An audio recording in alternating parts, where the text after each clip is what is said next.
What is up, guys? So got some more winter mods going on the Challenger. So if you remember from a couple videos ago, I've been testing out this Peak perch mount. That's a wireless charger. This was originally meant for that bike, but then I put variation controls in there. I didn't want to use a perch mount. So fast forward a few months and they finally released the bar clamp mount. So the bar clamp mount comes with a bunch of different spacers depending on the size of your bars. And then it comes with a USB-C cable. So this does draw amperage even when the bike is off. So it's best to put this to a keyed power source. There is a USB port in the cubby that you can get an adapter. That's what I did to the FTR and just run this. But I wanted to hardwire this one.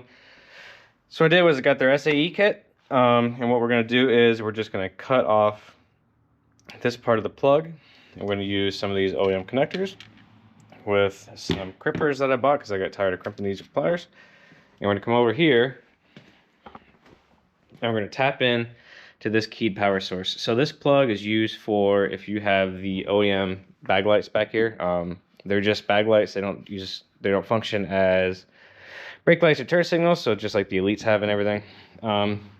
So we're not using this plug anymore, and to get to it, it's usually just taped down here like this. I already had this off because I did have those bag lights for a little bit.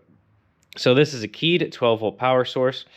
Another thing that most people do is up under here, there is another keyed power source. It's for your OEM halo or your headrest on your fender. You can tap into that.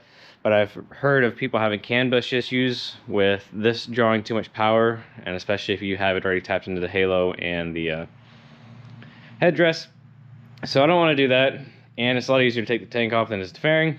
So what we're going to do is we're going to take this old mount off, put the new mount in, run our wires through here and along this backbone right here, and then we're going to tap into this. So I'm just going to depin this and then put on the other connector because I don't have any connectors that fit this one, oddly enough. And then we're going to go from there. So I was taking this apart. So obviously this goes in here. It's keyed in index, and you have an Allen key back here. The neat thing about this is, if you look inside here, they actually put a little O-ring. So this bolt cannot come out. So you basically mount this on here on your bars, and then you don't have to worry about this bolt falling out when you're trying to clock this, how you want to clock it. The inserts also, it just tells you what size. So this is for the 1-inch bars. I have 1 1/8-inch bars in the center, so we're just going to use that insert.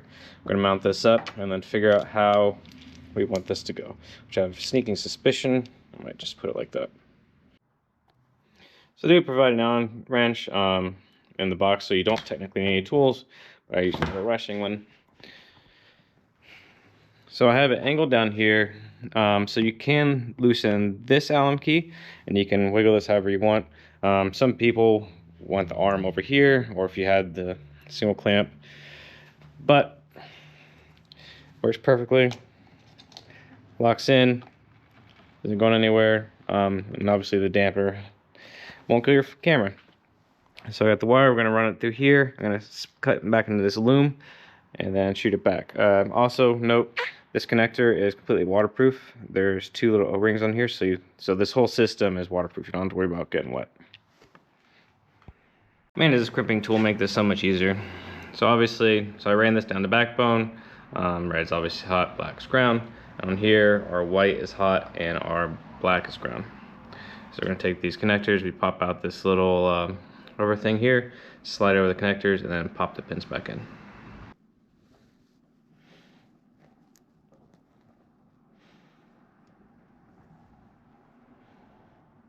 Okay, it's one.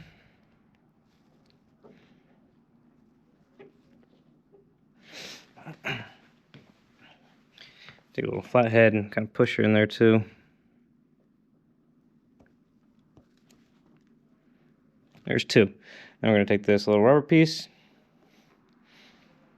shove it back in there. We've got a nice sealed OEM style connector on there. And then obviously we're going to do the exact same thing with this other connector. So what I like to do is, just so you don't screw anything up, partially put it on, obviously line up your colors and stick the pins in.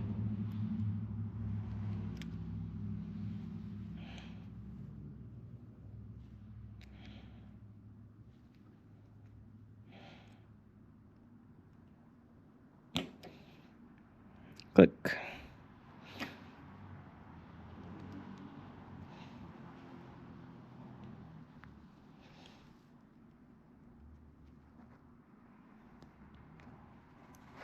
And click.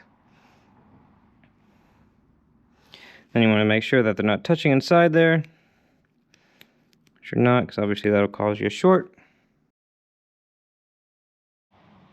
So during that little cutaway there, I did exactly what I said to watch out for. So I actually had this crimp back here on these two pins. It was a little too wide, and it was just enough touching it, so it popped the 10 amp fuse down here. So I replaced the fuse. There's a spare 10 amp fuse in the fuse box. Took some heat shrink, put it over here, ran this all the way up through here, zip tied it all the way nice, so that way when I turn my bars, nothing's binding. It goes into this sheath and right here. So as soon as you power on,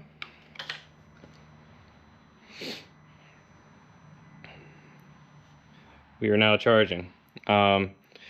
It's in the instructions how much power this actually puts out when it charges. But if you hardwire it like this, it is a very quick charging thing. So you don't have to worry about your phone going dead while you're listening to it, obviously. Sometimes with that USB, when you have it plugged in there, the charging system doesn't charge it up as fast as you're actually using the phone. So I think I'm going to keep this down here nice and low. Again, just pops right on, starts charging. So I'm going to finish zip tying this back up here, and then put my tank and everything on and make sure that there's enough height with my fuel door and my phone right here. Alright, all buttoned up. So as you can see, ran the wire through here, looped it back around, because I didn't want to have any tight bends on this connector. So she's just sitting there nice and good. Moved it around a little bit, made sure it doesn't pop the fuse. Obviously when I go to get gas, I will have to take my phone off, but there's plenty of room here. I didn't want to move it here because then I still use this as my GPS. This is mainly just for music and stuff. Yeah, so ran the wire through there, and you really can't tell anything. So doesn't look that much different than the other one. Obviously this version over some of the competitors, you don't have this huge bulky vibration dampener thing. The charging pad's actually pretty small. The charging rate is one of the better ones, and to remove it on and off, you don't have to sit there and twist it. You just come straight on and off by pushing on these little buttons with these little metal tabs here. So super happy with it. I'll put the link in the description for Peak Designs for that mount. I think the mount with the charging is like $160. Like I said, there is a perch mount system if you want to use that type of system. If you have your stock bars, you can put the bar mount system down here on the other bars, but they really wanted they designed the perch mount for the Challengers and stuff to fit up here for your stock bars. And then obviously they have a variety of cases. I think they're like $50 for a case. This is their rugged case.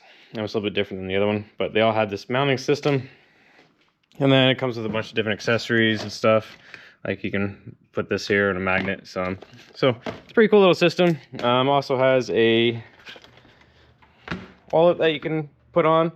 This is one of the competitor systems that I don't use anymore. But this will fit right on the back of your phone. So then it acts, so the wallet there, and it acts like a tripod too, if you're so inclined. So there's a bunch of accessories. It's really cool. Actually, the tripod that I'm using currently to film this is actually a Peak tripod.